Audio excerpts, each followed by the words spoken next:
Assalamualaikum warahmatullahi wabarakatuh. Perkenalkan, nama saya Tegar Masyara Akbar dengan NIM B1B1222058. Sebelumnya, video ini dibuat untuk memenuhi tugas ujian tengah semester mata kuliah manajemen konflik yang diampu oleh dosen Pak Fajar Alan Syahrir. Baik, di sini saya mendapat tugas yaitu tentang konflik organisasi, konflik antara lembaga pemerintahan, dan konflik vertikal dan konflik horizontal.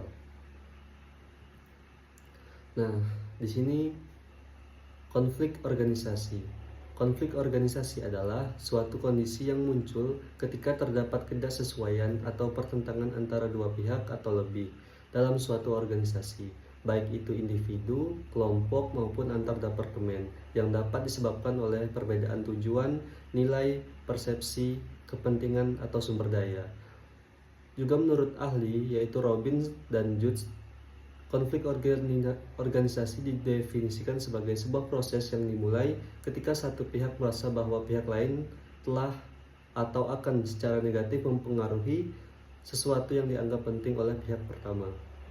Terus ada konflik antara lembaga pemerintahan secara vertikal.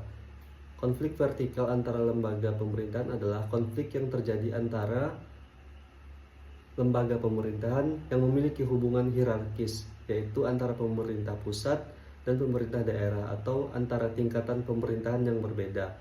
Nah, konflik ini biasanya muncul karena perbedaan kepentingan, kebijakan, atau wewenang antara level pemerintahan atas dan bawah. Selanjutnya yaitu konflik antar lembaga pemerintahan secara horizontal. Konflik ini yang terjadi antara lembaga pemerintahan yang berada pada tingkat yang sama dalam struktur pemerintahan. Konflik ini bisa terjadi karena tumpang tindih kewenangan, perbedaan persepsi dalam pelaksanaan program, atau persaingan kepentingan antar lembaga. Nah, selanjutnya yaitu ada konflik. Saya di sini mengambil konflik TNI dan Polri, yaitu ada insiden Waikanan tahun 2025. Nah, pada tanggal 17 Maret 2025 terjadi insiden penembakan yang melibatkan aparat TNI dan Polri di Kabupaten Waikanan, Provinsi Lampung. Nah, kejadian ini bermula ketika aparat Polri dari Polda Lampung melakukan penggerebekan di sebuah lokasi yang diduga menjadi tempat judi sabung ayam. Dalam operasi tersebut, diduga terjadi salah komunikasi dan ketegangan antara aparat Polri yang melakukan penggerebekan dan beberapa anggota TNI yang berada di lokasi. Nah, selanjutnya yaitu ada latar belakang konflik. Latar belakang ini terjadi, yang pertama yaitu terjadi tumpang tindih kewenangan di lapangan. Terus ada dugaan keterlibatan oknum TNI dalam kegiatan ilegal. Terus ada sejarah panjang ketegangan TNI Polri. Terus yang keempat ada kurangnya SOP gabungan dan protokol konflik. Nah, di sini saya ingin mengidentifikasi jenis konflik Waikanan yang terjadi antara TNI dan Polri itu. Pada tanggal 17 Maret tahun 2025 terjadi insiden penembakan yang menewaskan 3 anggota Polri saat mereka melakukan penggerebekan di lokasi perjudian sabung ayam di Kampung Karangmanik, Kecamatan Negara Batin, Waikanan.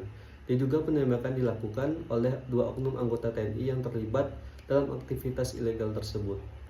Nah, konflik ini termasuk dalam konflik vertikal karena melibatkan 2 institusi negara, yaitu TNI dan Polri. Meskipun kedua belah pihak adalah aparat negara, insiden ini mencerminkan ketegangan struktural dan pelanggaran hukum oleh oknum aparat terhadap sesama penegak hukum. Nah, faktor penyebab konflik di Waikanan pada tahun 2025 antara TNI dan Polri itu yang pertama, salah paham dalam penanganan keamanan. Ketegangan antara aparat TNI dan Polri bisa terjadi karena perbedaan persepsi atau prosedur dalam menangani gangguan keamanan di masyarakat. Terus yang kedua adanya ego institusi dan kurangnya koordinasi. Meski TNI dan Polri sama-sama bertugas menjaga keamanan, namun dalam praktiknya terdapat rasa superioritas atau ego sektoral antara satuan tugas. Terus yang ketiga ada perebutan pengaruh politik dan ekonomi lokal.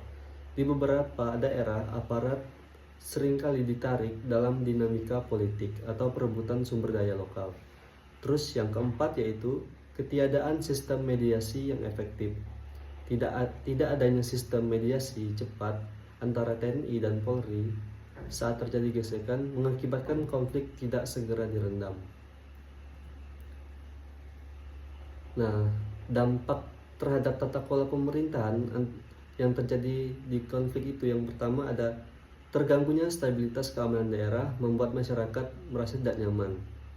Yang kedua yaitu menurunnya kepercayaan publik terhadap negara dan aparat keamanan. Yang ketiga, pengaruh negatif terhadap investasi dan pelayanan publik karena ketegangan aparat berdampak langsung pada operasional lapangan. Yang keempat, memicu konflik sosial horizontal jika masyarakat terlibat atau terpecah mendukung salah satu pihak. Terus yang terakhir yaitu solusi atau strategi penyelesaian konflik dari saya. Yang pertama ada pendekatan dialog dan mediasi, yaitu fasilitasi pertemuan antara pimpinan TNI dan Polri. Yang kedua ada penegakan hukum yang tegas, tindak pelaku secara adil sesuai hukum militer dan kepolisian. Yang ketiga ada pernyataan dan komitmen damai. Yang keempat ada peran aktif pemerintah daerah, yaitu Pemda sebagai fasilitator utama penyelesaian dan pencegahan konflik. Dan yang kelima yaitu keterlibatan tokoh lokal, libatkan tokoh adat, agama, dan masyarakat dalam proses damai. Mungkin ini saja video tugas ujian tengah semester saya.